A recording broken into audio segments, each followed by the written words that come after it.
Y ahora vamos a hablar de economía con de la mano de Germán de Agosto. Germán, bienvenido, buenas tardes, ¿cómo estás?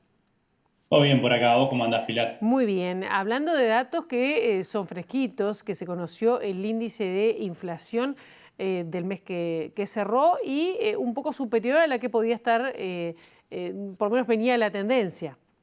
Tal cual, nosotros habíamos tenido 2 meses de inflación dentro del rango meta y el dato de junio, que es el mes que conocimos, nos muestra un repunte, que es, si ahora vemos, por ejemplo, la placa, vamos a ver bien que es el repunte sobre el final que tuvimos y ese repunte tiene que ver con un aumento de los precios, ¿sí? del índice de precio al consumo, que cuando lo comparamos con el mismo mes del año anterior, o sea, que cuando hacemos la comparación interanual, que le llamamos siempre, nos da un aumento de 7,3%. ¿Sí? Ese es como un primer dato general. Después podemos decir también que cuando nos metemos adentro del IPC, que como hemos discutido más de una oportunidad, tiene muchísimas cosas, ¿sí? Lo que encontramos es que el núcleo duro de los precios, o de alguna forma lo que los economistas le llaman la inflación tendencial, que nos da cómo se mueven los precios de los componentes de la canasta que son más estables en términos de precio, sigue en torno al 8%. Y eso tiene que ver también con la normalización o el comienzo de un proceso de normalización de muchas actividades que habían estado muy afectadas por las medidas vinculadas a las restricciones. ¿Sí? Entonces, por ejemplo, eso queda un poco más en evidencia cuando comparamos la inflación, pero en lugar de llevárnosla a la comparación interanual, lo hacemos con el mes inmediatamente anterior.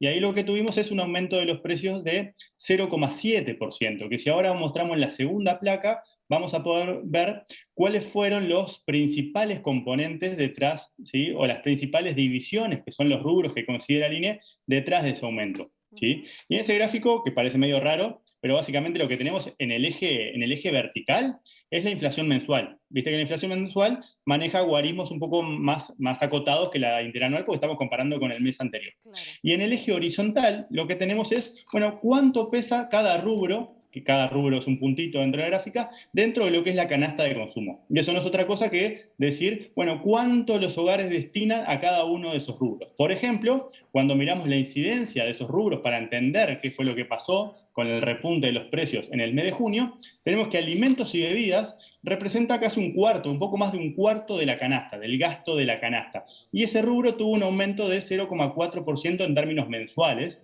que se explicó fundamentalmente por la evolución del precio de la carne. Después tenemos también la vivienda, que es un rubro, ¿sí?, al que la familia destinan aproximadamente un 14% del gasto.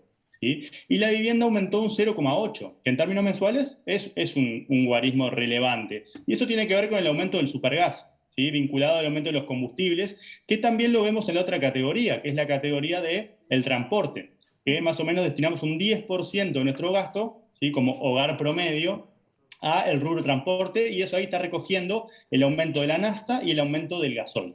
Y por último, vinculado a lo que veníamos comentando de algunos rubros que se van normalizando, tenemos el rubro de recreación y cultura, que de alguna manera no pesa tanto dentro de la canasta, pesa en torno del 5 o 6%, pero que tuvo un aumento bastante relevante en términos mensuales porque aumentó 2,4%. Y dentro de ese rubro, por ejemplo, el precio vinculado a los clubes deportivos y a los gimnasios aumentó un 18% mensual, lo cual es un guarismo sumamente relevante y lo que muestra es cómo se empieza a dar ese proceso de normalización, o por lo menos cómo los precios comienzan a reflejar ese proceso de normalización que vamos a ir viendo en las próximas semanas a medida que la actividad, si todo sigue como está, se vaya reactivando. La apertura entonces de la economía a partir de la ampliación de la movilidad, como tú decías, ¿no? Y cómo va cambiando. Exactamente.